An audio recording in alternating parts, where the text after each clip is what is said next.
Hi, sensory motor psychotherapy community. My name is Jennifer Gardner, and I'm a new faculty member for the Sensory Motor Psychotherapy Institute. And today we're going to be talking about using somatic cues in your therapy session, using your own somatic cues most specifically. So a little bit about me. I am a clinical social worker in Massachusetts, about 10 miles outside of Boston. And I'm an ASEX certified sex therapist. And most of my career has been really focused on working on attachment, either early on in my career working in early intervention with parent-infant dyad, and now all the way up to working with adults. Usually my most particular area of expertise is working with adults and couples on sort of expanding their erotic template.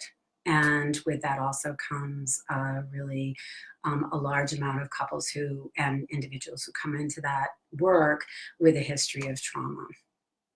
So one of the things that I think is really important about today is just to let you know that sensory motor psychotherapy for me has really broadened my experience of sitting with a client, and has really allowed me to learn more about using myself and my own somatic cues to make the work go deeper and to stay regulated during a session. So for the next few minutes, we're going to talk about what works for me, ideas I have for you, and please feel free to write a comment or ask a question, and I'll try to address it as we go along. Okay. So one of the things that I like about this topic is that I think it really builds really well on Esther Perez's April 1st Facebook Live around staying grounded in a session. So I am going to talk more specifically about really tuning in and staying with that. So if you'll bear with me for the next few seconds, I'd like you to just really try to check in with your own self. So just let's practice some noticing. And let's start with just noticing your posture. How are you sitting as you watch this video? Is it a supported sitting? Is it more of a slumped, more chilled out, like passive sitting? Is there an upright stance that makes you feel more active? What's happening with your posture? And if you would like to, just notice what happens as you change it just a little, as you move back or move forward. How does that change how you're viewing what's happening here today? Now, if you would, just check inside. Notice your heart rate. Is it fast? Is it slow? Does it seem different? Does it change as you attend to it? Notice what's happening in your core. Is there a sense of anxiety, trepidation, a sense of calm? And what does that sense of calm feel like? And as you stay with that, let's move on to just really noticing in your external body, in your arms and in your legs. Is there any tension? Are you noticing? Feel free to adjust as you need to. Really tune in. A lot of times we carry tension in our shoulders or in our backs.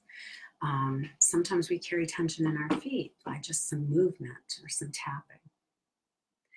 And as you stay with that, the posture, what's happening inside, and the tension patterns in your body, if they could say something about you right here, right now, what would those words be? For me, as I sense in and really notice, the word might come up to be a little anxious. It's my first Facebook Live. It may be that I'm carrying, and I notice that I'm carrying myself in a certain way, and my posture's a little more careful. These are all important clues as we're going to really use our senses of ourselves in working with our clients. So that's a very brief body scan. And I'm really going to encourage you to do that very regularly as you're moving into noticing your own somatic patterns. So please feel free to use it as much as you like, even during this few minutes here with me today. And as we ask our clients to pay attention, part of what we do in our work over and over and over again is to say to our clients, how do you know that? A client comes in and says, I'm exhausted. How do you know you're exhausted? It's like, how can you tell? And one of the things that often happens, and used to happen for me a lot before I really got training in sensory motor psychotherapy, was that I would ask that question and not tune in on my own. So now what I've been really putting into practice, and what I'd like you to do, is to really make those questions of yourself become procedural, just like we want our clients to have it become procedural, that they check within and they bring online that really, that sense of curiosity about how they are. And as a therapist, I would really like to encourage you to do that for yourself. How am I doing? How am I checking in? What's happening for me right now? And I'd love to have you be able to have a developed sense of resources for yourself in the context of a session. And how do you use those resources to keep yourself in a space that invites curiosity, connection with your client, and really helps you feel good. So the first part of this is really about checking in, which is what we just did, and using your body as the barometer.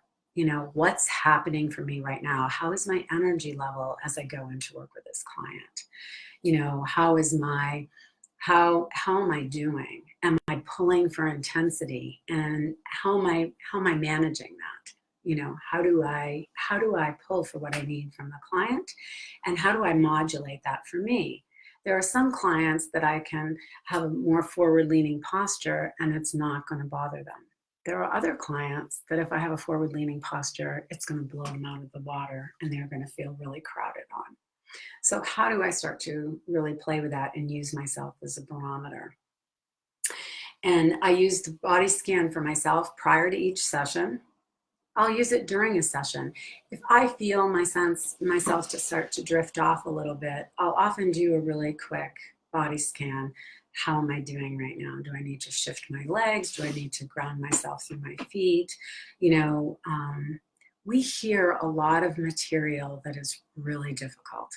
We sit with clients in a way that is such an honor, but also can be so triggering for ourselves. We all come with our own history to the work.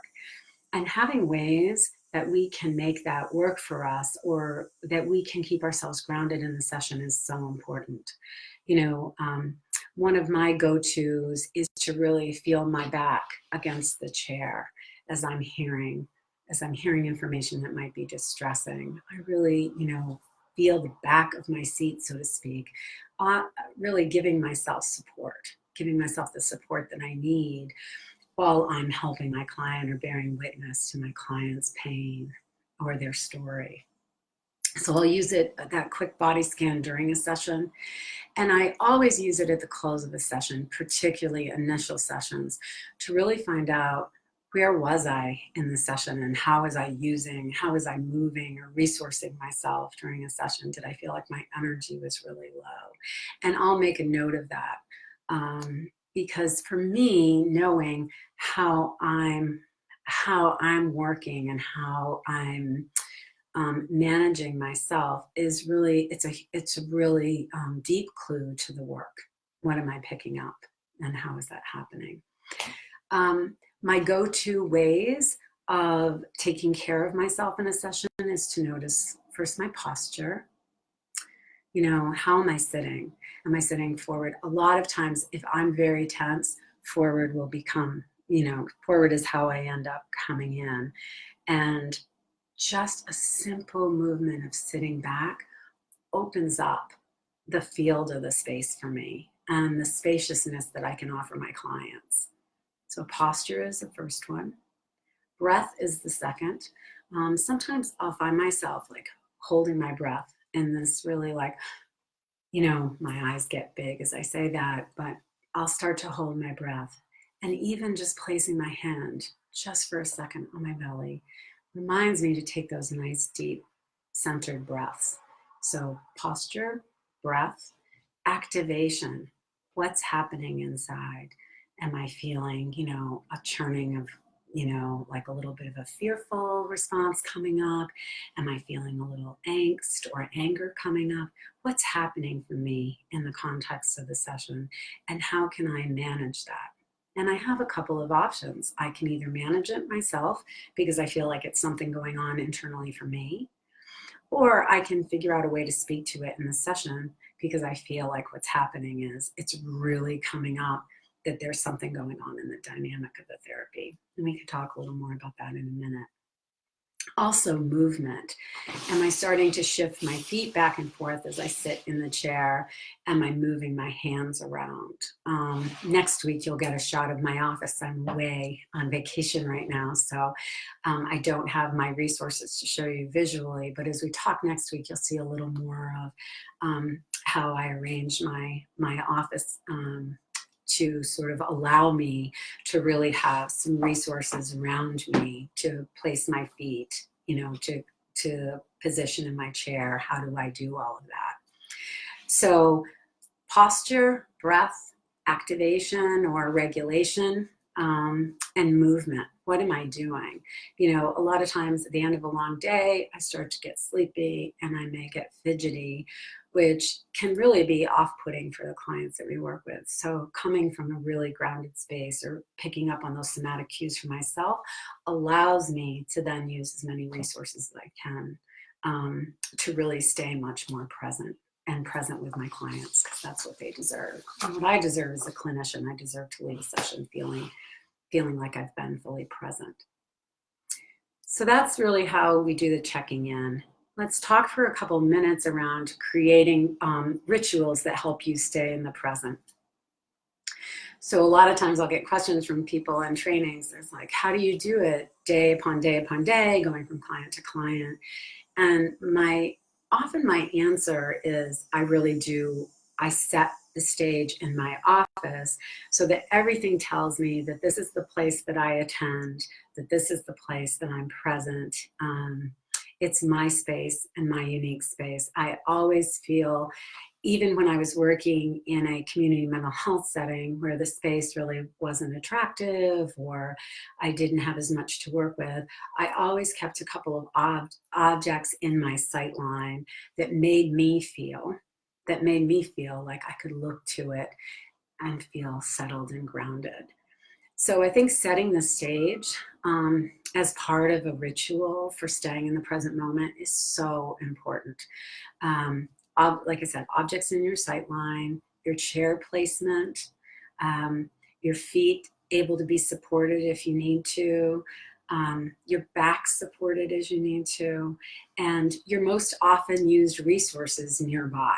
One of the things that I think can really increase activation for a therapist is to not have the resources that you need. If you use psychoed resources like Janina Fisher's flip chart, or if you use a whiteboard for drawing, markers, paper, tissues, for yourself, and also notes if you want to be able to take notes. For those of you who feel comfortable doing that, having those nearby, really, body scanning your space. Is it set up the way that I need to do? And then prior to the session, I'll often do, so we've got our spaciousness set up, and now we're going to talk about prior to the session what we do for our internal, how we just are. And I often will take, a couple of cleansing breaths just to really get myself ready.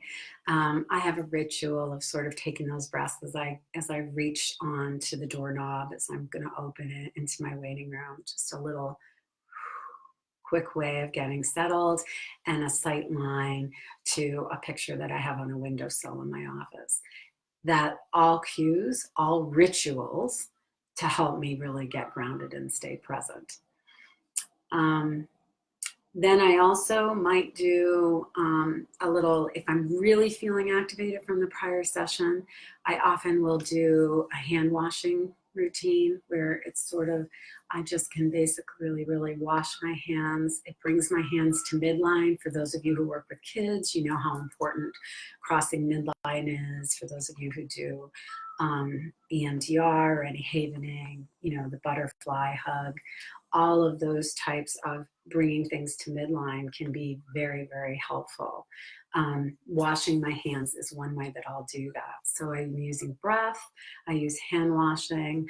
I may look at a focal point outside of my office. I have just a gorgeous tree that has just a lovely background outside my office. And if I really need to resource, I will take a second and before I open that door and make sure I feel grounded.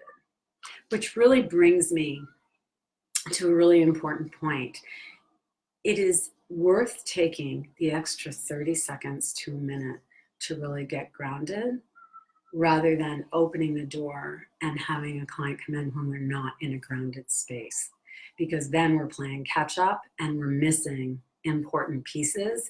And often many of our clients are really attuned to our regulation. You know, I have several clients that will come in and say, how are you doing? Are you feeling tired? You seem tired today. You know, what's going on? So I think it's really important to take that time, even if it's just a few seconds, and have those ways that you can just really bring yourself down and be most regulated for your clients. We really want you to become procedurally used to getting yourself ready for a client to come in and to really stay regulated. So the next part of this is really around riding the wave, you know, noticing your experiences and shifting and developing resources as issues occur. I continue to do quick body scans throughout the sessions, particularly sessions that I feel are pretty loaded. I do a lot of couples work. Affect is way up. You know, there's a lot going on. So I spend a tremendous amount of time doing body scans throughout the sessions and using the resources in my space to keep me grounded so that I can pick up with what I'm listening. The other trick that I teach with students a lot is that when I find myself feeling a little bit drifty or struggling in a session, a lot of times what's happening is I'm pulling away from the client experience and into my own. So often if I just start the sensory motor skill of tracking and really starting to watch what's happening with the client and make contact with that, wow, it's like there's a stillness that comes over your whole body. When I make a comment like that and notice that with a client, many times what they'll do is come back with a response and I'm back into it again. I'm focused. I'm not pulled away into my own experience. I'm right there with them. So my rule of thumb is, as I'm feeling myself feel drifty or feeling a little losing my way, often what I'll do is track the client's movements and just make a very small context statement to what I'm seeing happening within the client. So that's really important for me. And the other piece of it is if the client is mimicking, if I'm mimicking the client experience, a lot of times what I'll say to them is, wow, it seems like it's really hard to get settled today, or what's happening? Is there a way I can help you get settled today? And a lot of times they will reflect what's happening inside. So I'm really just commenting on the dynamic that's happening in the moment right then. So for the ongoing in the session, I think it's really important to have a list of a basket, so to speak, of resources that you can use for yourself. Maybe a footstool that you keep nearby that you can just push under your feet to give yourself a little bit of grounding space. Some ways of some stock phrases where you can really learn how to bring what's happening, what you see happening, to bring it up into the present moment with the client.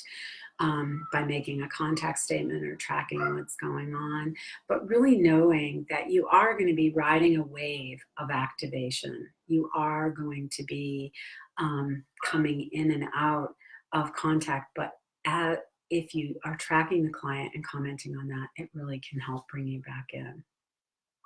At the session close, a lot of times what I'll do is make very quick notes. I use index cards a lot and throw them into the client file, which is very much, I just list, this is what's happening for me.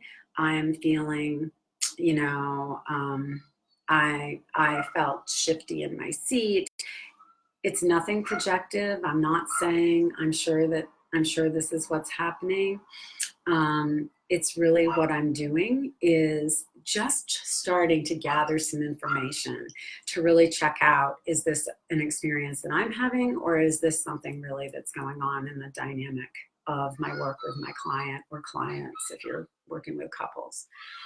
The other thing that I'll do a lot is I will keep things that are really help a lot, like a scarf or a sweater or a pillow for behind my back, things that are really there for me to just, they're sort of soothing things as I go through the day and my fatigue gets high. So that's a little bit about riding the wave. I alluded a little bit to unpacking and planning for your next session, and I really want to stress the importance of that. I think that oftentimes in the midst of something happening, some somatic experience happening within ourselves, things are moving so quickly in the context of a session, we don't really get a chance to really, in that moment, sit and be with it and give ourselves the spaciousness of it. And I really want to encourage you, either use an index card or, you know, make it as part of your notes. But I think to really, you know, note for yourself, wow, this is what's happening for me. It's so strange. I feel so sleepy every time this client comes in, or my client is so sleepy. And after a while, I find myself really, you know, leaning forward and trying to really, you know, I'm doing so much work trying to pull information out, that I think that those are really important cues to know and to start really designing little experiments around that, to really bring the client into the experience themselves and for you to get more information about it, because we always can't just make a snap decision about that, and we really want it to come bottom up, and have it be part of the dynamic of working with a client. So in my first notes, or in the notes from every session, I often will include notes on my own somatic experience to reference back to the client that I had that is always sleepy when she comes into my office and can make me quite sleepy.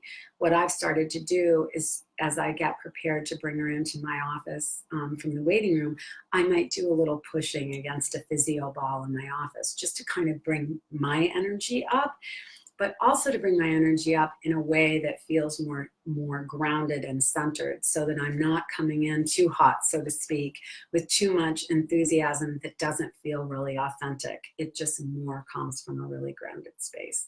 I hope that makes sense.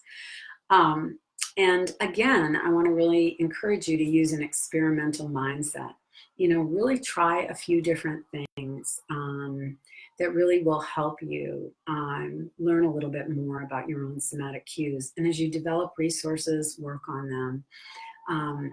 For me, after a really hard and difficult session, hand washing is my #1 way of being like, this will be okay. You know, I'm really stopping the processing of one session and preparing myself for the next session in. Just a thought if that might work for you. So I hope some of the things we've talked about today have been helpful. I will be here next week at the same time on Wednesday from my office back in Massachusetts, off of vacation. And the topic for next time is going to be experiments, using experiments in the context of a session, and really developing curiosity in yourself and in your client. So I hope you can join me, and I really appreciate you all being with me here for my first Facebook Live session. Thanks so much. Bye-bye.